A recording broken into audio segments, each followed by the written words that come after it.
we tend to think of knowledge as this mountain of facts, this massive thing we're always trying to climb. Yeah, I get that. But what if it's more like a landscape, one that's constantly shifting? Oh, that's interesting. And actually, it's like what this piece, the intellectual Big Bang, is getting at.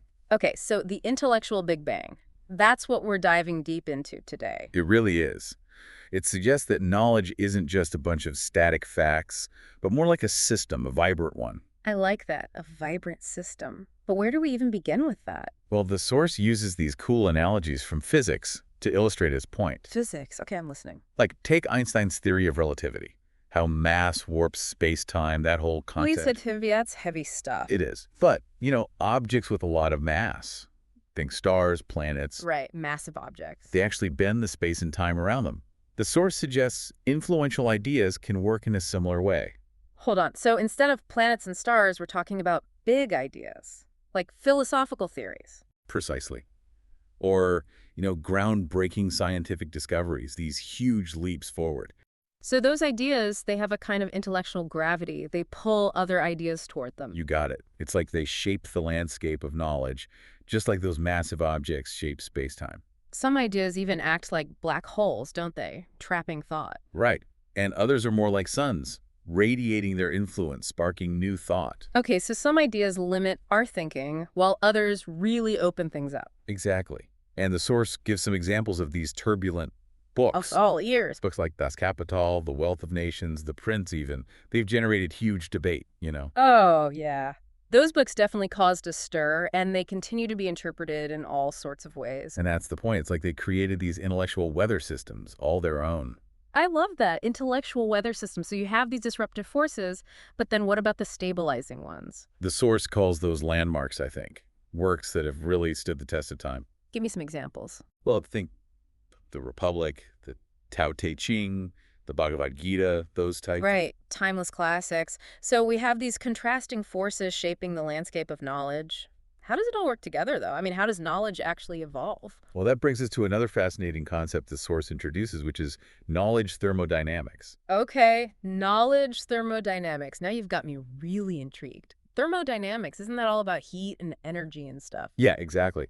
But the source suggests that maybe debate and controversy, they're like a kind of energy too. Okay, I'm following you. A kind of energy that drives how knowledge develops. Right. They call this intellectual entropy. Intellectual entropy. That's a new one for me. So how does that actually play out, like in the real world of ideas? Well, think about it this way. The more debate, the more back and forth you have around an idea, the higher the intellectual entropy. More chaos, basically. Yeah, you could say that. And that chaos, believe it or not, it can actually make new ideas more likely to emerge. So disagreement isn't necessarily a bad thing. It's a catalyst for new thinking. Exactly. It's like a cosmic dance of ideas, I guess you could say. Friction and tension, they lead to breakthroughs. Beautiful imagery there. So how does this intellectual entropy lead to those really big shifts, those paradigm shifts? The source mentions phase transitions, and it's a brilliant analogy. Okay, break that down for me. Phase transitions. What are we talking about here? Think about water, right? You have ice, you have liquid water, you have steam. 3 different states of the same thing. And each phase, it has a different structure, right? And just like that, as new knowledge comes in, clusters of ideas can break down, reshape themselves in all these new configurations. Wow. So it's not just individual ideas changing, but the entire structure of knowledge can go through these radical transformations. Right, like a scientific revolution where old models get tossed out and something completely new takes hold. Mind-blowing stuff. We've gone from thinking about knowledge as something fixed to seeing it as this constantly evolving system. This is really changing my perspective. And we're just getting started. The source even delves into fractal knowledge, how repeating patterns show up in this intellectual universe. Fractals, that's fascinating. But before we jump into that, I just want to say, this whole intellectual Big Bang model, it's really challenging what I thought I knew about knowledge. And that's a good thing. It forces us to re-examine our assumptions, right? Yeah. It makes us wonder, what is truth, even, if knowledge is this fluid thing? Big questions, for sure. But I'm ready to tackle them. So let's dive into these fractals. What's the connection there? How do those repeating patterns show up in the world of ideals? All right, let's explore that. Because fractals, they offer a really unique way of understanding how knowledge is structured. Okay, fractals, we see them everywhere, right? Coastlines, snowflakes, even trees. Nature loves those repeating patterns, yeah. But how do we apply that to knowledge? I mean, ideas, theories, it's all so abstract. It's a really cool connection, actually. The source suggests this self-similarity, these repeating patterns, might be fundamental to knowledge, too. Okay, I'm curious, how does that work? Well, let's think about scale. Say you zoom in on a thinker, someone like Nietzsche. Nietzsche, yeah. You'll find a whole cluster of existentialist philosophers, Hmm. all grappling with similar ideas. Right? Okay, so you have that central figure and then these branches of related thinkers. Exactly. Now, zoom out a bit. Instead of a single person, look at a whole movement, like the Enlightenment. The Enlightenment. You see a cluster of thinkers there, too. Philosophers, scientists, writers, all pushing for reason, individual liberty, that kind of thing. So clusters within clusters. But where's the fractal part come in? The source suggests this clustering. It repeats at every level. Zoom out even further, and you might see these massive attractors, like religious texts or scientific revolution. Each with their own network of ideas, right? Exactly. It's like this incredible web, all interconnected. So whether it's one philosopher or the whole history of scientific thought, we see these similar patterns. It's wild, isn't it? This interconnectedness at every scale. And the source connects us to learning too, doesn't it? How we organize information. Right. Think about libraries or databases, how we categorize things. Categories, subcategories. It's all about creating these systems. Exactly. And often those systems mirror this fractal pattern, breaking things down into smaller and smaller pieces. Like the Dewey Decimal System, or even how we organize files on our computer. It's everywhere. And it might be that the way we organize knowledge actually reflects how knowledge itself is structured. That's a pretty profound thought. So our systems, they're not just arbitrary, they mirror something deeper. Potentially. Yeah. And the source suggests this could have big implications for how we think about education, research, the whole thing. This is really blowing my mind. But let's zoom back out for a second to the bigger picture. We've covered relativity, thermodynamics, fractals, but how does it all come together? What's the takeaway here? The core idea is this shift, from knowledge as a fixed entity to knowledge as a dynamic system. From a mountain of facts to that ever-changing landscape. You got it. And maybe the most radical part is this model suggests there's no absolute final truth. Wait, hold on. So truth is relative. In a way, yeah. The source argues truth isn't something we find out there. It emerges from all these ideas interacting. So it's a process, a constant evolution. Exactly.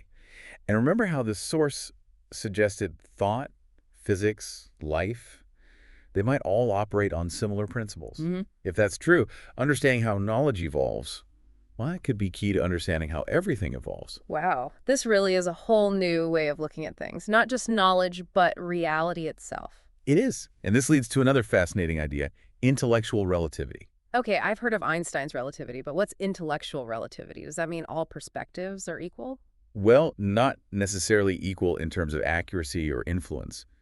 But every individual, every thinker, they occupy a unique position, in this intellectual space-time. And each perspective, it shapes the whole landscape. Right. And that brings us to what I think is one of the most important messages in the source, the call for an open source approach to knowledge. Open source. I love Ye- the sound of that. Tell me more. Traditionally, knowledge was something guarded, something that gave you power, right? Oh, yeah, like those ancient libraries, only a few scholars could enter. Or institutions controlling information. Exactly. But this intellectual Big Bang model, it challenges all that. It suggests knowledge is most powerful when it's shared, debated, built upon collaboratively. So we should be adding to the conversation, not hoarding information. It's about democratizing knowledge. Everyone has something to offer. I love that. Like open source software. Anyone can contribute to the code, make it better. That's the parallel the source draws. Every new book, every new connection, it changes the structure of this whole intellectual cosmos. This is giving me chills. We're all part of something much bigger. We are. And there's no one right answer, no single path. It's all about exploring, debating, evolving. So what does this mean for how we learn, how we teach? I mean, if knowledge is always changing. That's the exciting part. The source doesn't give specific solutions, but it challenges us to rethink education. Instead of memorizing facts, maybe it's about learning how to navigate this constantly changing landscape. Yeah.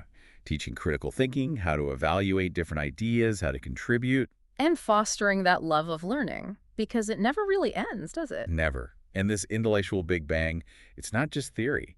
It has practical implications for everything. The way we think, the way we learn, the way we see the world. And one of the authors, Marco, I think his name was, Marco, yeah. he encourages us to run the experiment ourselves.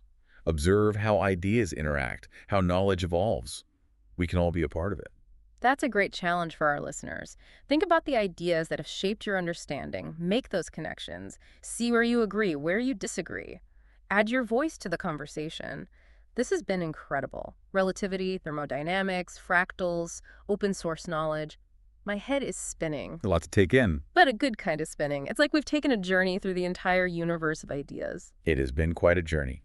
And like any good journey, it leaves us with more questions than answers. Which I think is a good thing. Definitely. This intellectual Big Bang model, it's not about finding all the answers. It's about inspiring us to keep searching, keep exploring. I couldn't agree more. So where do you think knowledge is headed? That really is the big question, isn't it? Where is knowledge headed? If it's always changing, what's next? Well, with this intellectual Big Bang model, it feels like the possibilities are endless.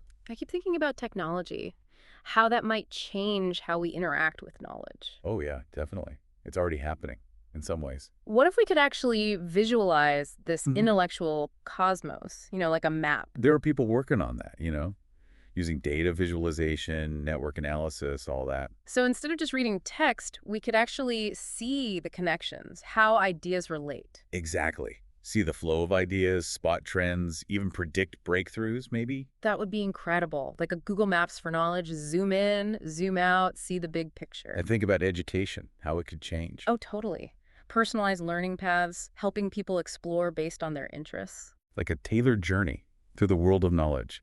It's pretty amazing to think about. This whole conversation has really shifted my perspective. I used to think of knowledge as this fixed thing, Yeah, I get that. but now it's more like a journey, this ongoing process of exploration. And the source, it just gives us a glimpse of what might be possible. It's a future where knowledge is dynamic, it's collaborative, always evolving. And a future where everyone can contribute, It's not just for the experts anymore. I feel inspired, honestly. This intellectual Big Bang model, it's not just some abstract theory. It has real implications for how we think, how we learn. Absolutely. It's a call to action, even. A challenge to keep exploring, keep pushing the boundaries. To always be curious, to remember that knowledge. It's a living thing, and we're all part of it. That's a great way to put it.